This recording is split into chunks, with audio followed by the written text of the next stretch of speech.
அஸ்ஸலாமு அலைக்கும். அல்ஹம்துலில்லா.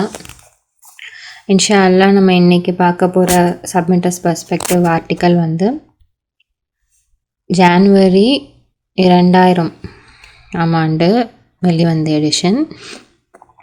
ஆர்டிக்கலோட தலைப்பு ஜீசஸ் த மெஸ்ஸாயா. பிஸ்மில்லாஹிர் ரஹ்மானிர் ரஹீம். ஜானில் 6:38, யோவானில் 6:38.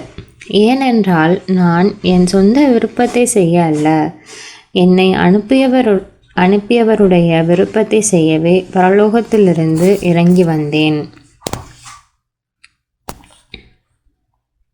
முதலாம் கட்டளையாக ஓல்ட் டெஸ்டமெண்ட்டில் என்ன இருக்குது அப்படின்னு நம்ம பார்த்தோம் அப்படின்னா, ஸோ எல்லா இதுலேயுமே ஃபர்ஸ்ட் கமாண்ட்மெண்ட்டாக அல்லாஹ் என்ன சொல்கிறாங்க, அல்லாஹ்வை மட்டும்தான், கடவுளை மட்டும்தான் வழிபடணும் அப்படின்றதான் வந்து ஓல்ட் டெஸ்டமெண்ட்டில் கொடுக்கப்பட்ட முதல் கட்டளையாக இருக்குது.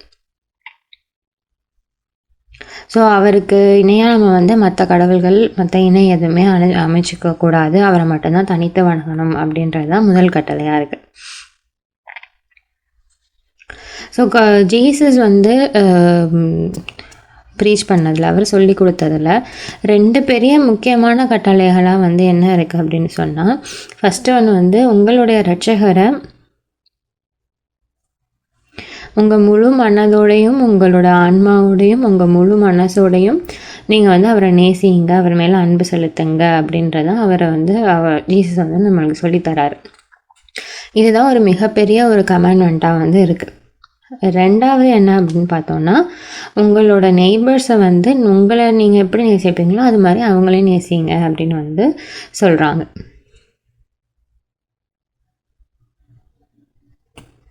ஸோ ஜீசஸ் வந்து இந்த 2 கமாண்ட்மெண்ட்டில் கட்டளைகளில் இருந்து தான் மற்ற எல்லா கட்டளைகளுமே வந்து வருது அப்படின்றதான் அவர் வந்து சொல்கிறார். ஸோ ஜீசஸ் வந்து தெய்வீகமானவரா, அவர் வந்து டிவைனான ஒரு நபரா அப்படின்னு நம்ம வந்து கேள்வி கேட்குறாங்க. எசாயா 45:5 பார்த்தோம் அப்படின்னா, அதில் என்ன சொல்கிறாங்கன்னா, அதில் அல்லாவே வந்து நம்மளுக்கு டைரெக்டாக வந்து சொல்கிறாங்க, நான் தான் கடவுள், என்னை அன்றி வேறு யாரும் இல்லை, என்னை தவிர வந்து வேறு எந்த கடவுளையும் நீங்கள் வணங்கக்கூடாது அப்படின்ட்டு. ஸோ இதில் இங்கே எதுக்கு முக்கியமாக இங்கே எடுத்து காட்டப்படுறது என்ன அப்படின்னா, அல்லாஹ்வை மட்டும்தான் வணங்கணும், அவர் கடவுள் வந்து ஒருத்தர் தான், அவரை மட்டும்தான் நம்ம வணங்கணும், தனித்து வணங்கணும், அவருக்கு இணையாக அங்கே வேறு யாரையும் நம்ம வச்சுக்கக்கூடாது அப்படின்றது தான் இந்த வசனம் நம்மளுக்கு வந்து சொல்லுது.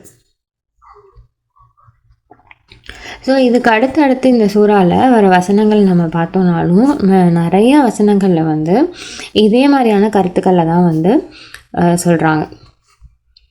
அப்போது நம்ம இந்த மாதிரியான வசனங்களில் பைபிளில் வந்து படிக்கிறப்போ நம்மளுக்கு என்ன கேள்வி ஏற்படுது அப்படின்னா, எப்படி வந்து இந்த 4வது செஞ்சுரி மற்றும் 5வது செஞ்சுரியில் இது இருந்த மக்கள், அவங்களோட கவுன்சிலில் இருந்தவங்க எப்படி வந்து இந்த ட்ரினிட்டி கொள்கைக்கு எப்படி வந்தாங்க, அதாவது காட், கடவுள், ஜீசஸ், அது மட்டும் இல்லாமல் ஹோலி ஸ்பிரிட் 3மே வந்து ஒன்று தான்,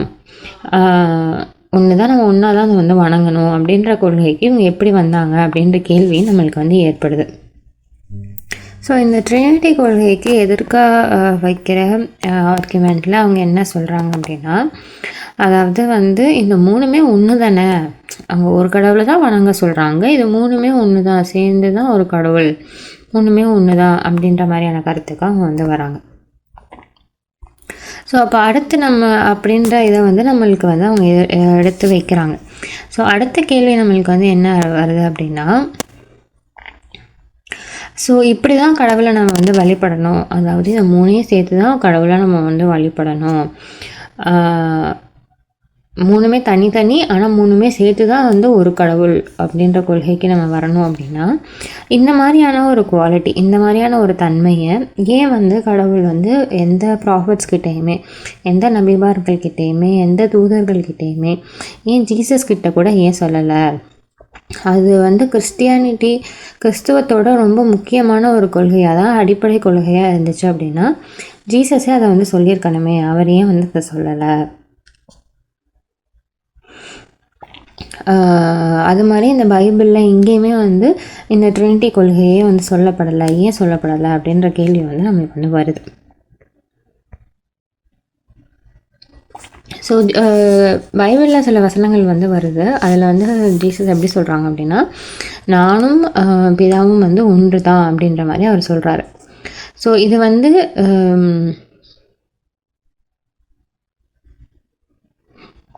என்ன மாதிரி கருத்தில் நம்ம எடுத்துக்கணும் அப்படின்னா, 2 பேரும் ஒன்று தான் அப்படின்னா 2 பேருமே வந்து கடவுள் அப்படின்ற இதில் வந்து கிடையாது. அதாவது கடவுள் என்ன சொல்கிறாரோ அவரோட நாட்டைப்படி தான் நான் வந்து செய்கிறேன்.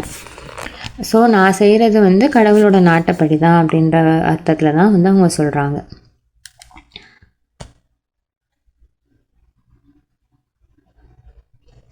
ஸோ இதுக்கு வந்து ஒரு உதாரணத்துக்கு நம்ம வந்து சொல்லணும் அப்படின்னா, தன்னோட வேலைக்கு தன்னோட பணிக்கே முழுசாக தன்னை அர்ப்பணிச்சுக்கிட்ட ஒரு நபரை வந்து சொல்லணும்னா, அவர் வாழ்நாள் முழுக்க அவரோட வாழ்க்கையவே அந்த பணிக்காக வந்து அவர் அர்ப்பணித்து அந்த அதாவே அவர் வாழ்ந்துக்கிட்டு இருக்காரு அப்படின்ற மாதிரி சொல்லலாமே தவிர, ஜீசஸ் வந்து நான் தான் கடவுள் அப்படின்ற மாதிரி வந்து எங்கேயுமே வந்து சொல்லலை, என்னை மட்டும் வழிபடுங்க அப்படின்ற மாதிரி. ஸோ பொதுவாக இந்த கிறிஸ்துவ மக்களோட எண்ணம் வந்து எப்படி இருக்குது அப்படின்னா, சொர்க்கத்துக்கு போய் அடையக்கூடிய வழியாக வந்து ஜீசஸ் இருக்கார். அவர் வந்து ஒன்று பரிந்துரை செய்கிறது மூலியமாக கடவுள் சொர்க்கத்துக்கு கூட்டிகிட்டு போவார். இல்லை அப்படின்னா அவரை வந்து வணங்குறது, அவரே கடவுளாக வந்து வணங்கி அந்த ட்ரினிட்டி கொள்கையில் வந்து சில பேர் இருக்காங்க. இந்த கிறிஸ்துவத்துலேயும் வந்து நிறைய டிவிஷன்ஸ் வந்து இருக்குது. ஸோ இந்த மாதிரி இந்த கொள்கை இல்லைன்னா இந்த 2 கொள்கையில் ஒன்றில் தான் வந்து அவங்க வந்து இருக்காங்க. ஸோ இந்த மாதிரியான ஒரு இதுக்கு வந்து போகிறப்போ, அப்போ இதுக்கு முன்னாடி, அதாவது ஜீசஸ்க்கு முன்னாடி வந்த நபிமார்கள், மெசஞ்சர்ஸ் எல்லாம் வந்து என்ன ஆச்சு, அவங்கள எல்லாத்தையும் வந்து தள்ளி வச்சாச்சா, இப்போ அவங்களெல்லாம் ஃபாலோ பண்ணக்கூடாதா அப்படின்ற மாதிரியான கேள்வி வந்து வருது. ஓல்ட் டெஸ்டமெண்ட்டில் தெளிவாக வந்து சொல்லப்பட்டிருக்கு என்னென்னா, அவங்க வந்து கடவுள்கிட்ட மட்டும்தான் வந்து அவங்க வணங்கினாங்க, அவரை மட்டும்தான் வழிபட்டாங்க அப்படின்னு சொல்லிட்டு. ஸோ இது இப்போ சொல்கிறப்படுற இந்த ட்ரினிட்டி இது எல்லாமே வந்து மனித சமூகத்துக்கு மேலே ஜீசஸ்க்கு அப்புறமா தான் வந்து இந்த மாதிரியான கொள்கைகள் எல்லாமே வந்து கொண்டு வந்திருக்காங்க. ஸோ இப்போ கிறிஸ்துவம் வந்து எப்படி இருக்குது அப்படின்னா, அது வந்து ஃபுல்லாக வந்து ஜீசஸ் ஃபோக்கஸ் பண்ணி தான் வந்து இருக்குது. ஸோ சண்டே சர்வீஸு, சண்டே வந்து சர்ச்சுக்கு போவாங்க, அதெல்லாமே வந்து நம்ம பார்த்தோம் அப்படின்னா ஃபுல்லாகவே வந்து ஜீசஸை மட்டும்தான் வந்து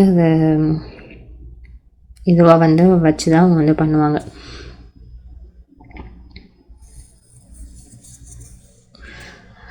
ஸோ இவங்க இப்போ பண்ணுற ப்ராக்டிஸ்ஸு,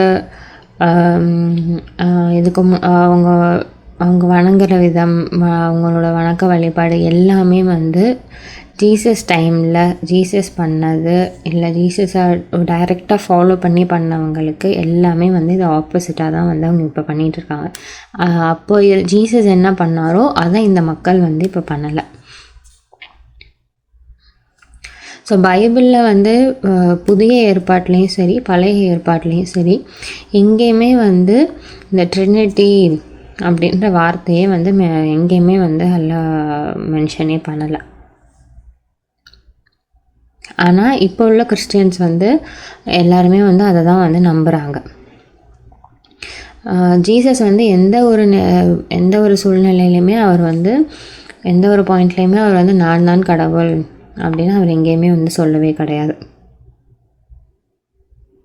ஸோ எப்போ இந்த மாதிரி ஒரு கொள்கையை வந்து ஜீசஸ்க்கு அப்புறமா அவங்க எடுத்துகிட்டு வராங்களோ, அப்போவே வந்து அது ஒரு 3rd and 4th centuryலேயே இது வந்து ரொம்ப பெரிய ஒரு கான்ட்ரவர்சியலான ஒரு விஷயமாக தான் வந்து இது இருக்குது.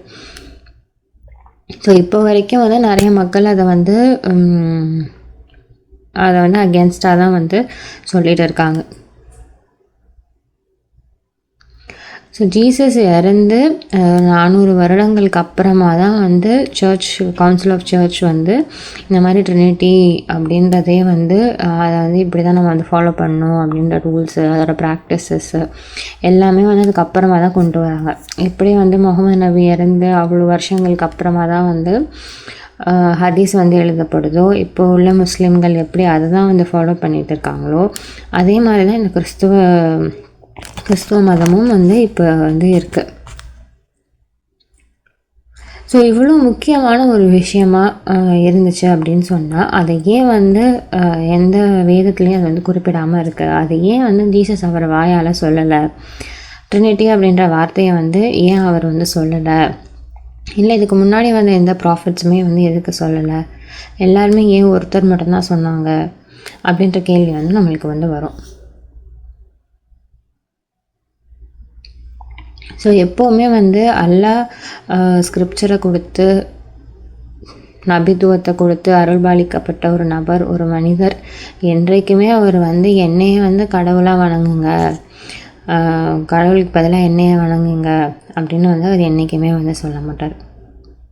ஸோ கடவுளுக்கு ஒரே ஒரு கடவுள் தான் இருக்காங்க, அவருக்கு மட்டும்தான் நீங்கள் முழுசாக வந்து அர்ப்பணிக்கணும் மட்டும்தான் அவங்க சொல்லுவாங்களே தவிர, மற்றபடியான இணை வைப்பு சம்மந்தப்பட்ட விஷயங்களோ இல்லை அவங்களையே வணங்கக்கூடியமான விஷயங்களோ எதுவுமே வந்து அவங்க சொல்லவே வந்து மாட்டாங்க.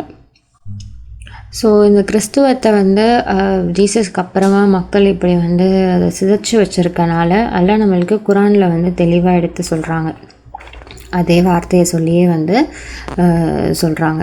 சூரா 4 வசனம் 171 உபதலைப்பு திருத்துவம் ஒரு பொய்யான கோட்பாடு. பிஸ்மில்லாஹிர்ரஹ்மானிர்ரஹீம். வேதத்தை உடைய மக்களே, உங்களுடைய மார்க்கத்தின் வரம்புகளை மீறாதீர்கள், மேலும் கடவுளை பற்றி உண்மையை தவிர எதையும் கூறாதீர்கள். மெசையாவும் மேரியும் மகனும் ஆகிய இயேசு கடவுளின் ஒரு தூதராகவும், மேலும் மேரிக்கு அவர் அனுப்பிய அவரது வார்த்தையாகவும், மேலும் அவரிடமிருந்துள்ள ஒரு வெளிப்பாடாகவுமே இருந்தார். ஆகையால் நீங்கள் கடவுளின் மீதும் மேலும் அவருடைய தூதர்கள் மீதும் நம்பிக்கை கொள்ள வேண்டும். திருத்துவம் என்று நீங்கள் கூறக்கூடாது. உங்களுடைய சொந்த நலனிற்காக நீங்கள் இதிலிருந்து விலகி கொள்ள வேண்டும். கடவுள்தான் ஒரே ஒரு தெய்வம், அவர் துதிப்பிற்குரியவர். ஒரு மகனை பெற்றிருப்பதை விட்டும் அவர் மிகவும் மகத்துவம் மிக்கவர். வானங்களில் உள்ள ஒவ்வொன்றும் மற்றும் பூமியின் மேலுள்ள ஒவ்வொன்றும் அவருக்கே உரியது. இரட்சகராகவும் மேலும் எஜமானராகவும் இருக்க கடவுள் போதுமானவர். சூரா 5 வசனம் 75. மேரியின் மகனாகிய மெசையா அவருக்கு முன் வந்த தூதர்கள் போன்ற ஒரு தூதரே அல்லாமல் வேறில்லை. மேலும் அவருடைய தாயார் ஒரு புனிதராவார். அவர்கள் இருவரும் உணவு உண்பவர்களாக இருந்தார்கள். நாம் எவ்வாறு வெளிப்பாடுகளை அவர்களுக்கு விளக்குகின்றோம் என்பதையும், அவ்வாறு இருந்தபோதும் அவர்கள் எவ்வாறு விலகி செல்கின்றார்கள் என்பதையும் கவனித்து பாரும். சூரா 5 வசனம் 116 உபதலைப்பு மீண்டும் உயிர்ப்பித்து எழுப்பப்படும் நாளில். கடவுள், மேரியின் மகனாகிய இயேசுவே, நீர் மக்களிடம் என்னையும் என்னுடைய தாயாரையும் கடவுளுடன் இணையாக்கி வைத்து வழிபடுங்கள் என்று கூறினீரா என்று கூறுவார். அதற்கு அவர் கூறுவார், நீரே துதிப்பிற்குரியவர். எது சரியில்லையோ அதை நான் கூறியிருக்க முடியாது. அவ்வாறு நான் கூறியிருந்தால் நீர் அதை முன்பே அறிந்திருப்பீர். என்னுடைய எண்ணங்களை நீர் அறிவீர், உம்முடைய எண்ணங்களை நான் அறிய மாட்டேன். அனைத்து இரகசியங்களையும் நீர் அறிவீர். இதுக்கு ஒரு ஃபுட்நோட் இருக்குது. குர்ஆன் இயேசுவை மேரியின் மகன் என்று தொடர்ந்து அழைப்பதும், மேலும் பைபிள் அவரை மனிதரின் மகன் என்று அழைப்பதும் கவனிக்கத்தக்கது. இறை நிந்தனை செய்பவர்களாக சிலர் அவரை கடவுளின் மகன் என்று அழைப்பார்கள் என்பதை கடவுள் அறிந்தே இருந்தார். ஸோ கிறிஸ்தவ மதம் வந்து இந்த மாதிரியான கோட்பாடுகள்னால சிதைக்கப்பட்டிருந்தனால அதில் நம்மளுக்கு அடுத்து முகமது நபி மூலியமாக குரானில் அதை தெளிவுபடுத்தி இதெல்லாம் வந்து தவறு அப்படின்னு நம்மளுக்கு வந்து எடுத்து காட்டுறாங்க. அது மட்டும் இல்லாமல் சரியான மார்க்கத்தை நோக்கி அழைக்கக்கூடியதாக நம்மளுக்கு வந்து குரான் இருக்குது. அல்ஹம்துலில்லாஹ். இந்த ஆர்டிக்கலோட ஆத்தர் பேர் வந்து ராபர்ட் புஜர்ஸ்கி. அல்ஹம்துலில்லாஹ். அஸ்ஸலாமு அலைக்கும்.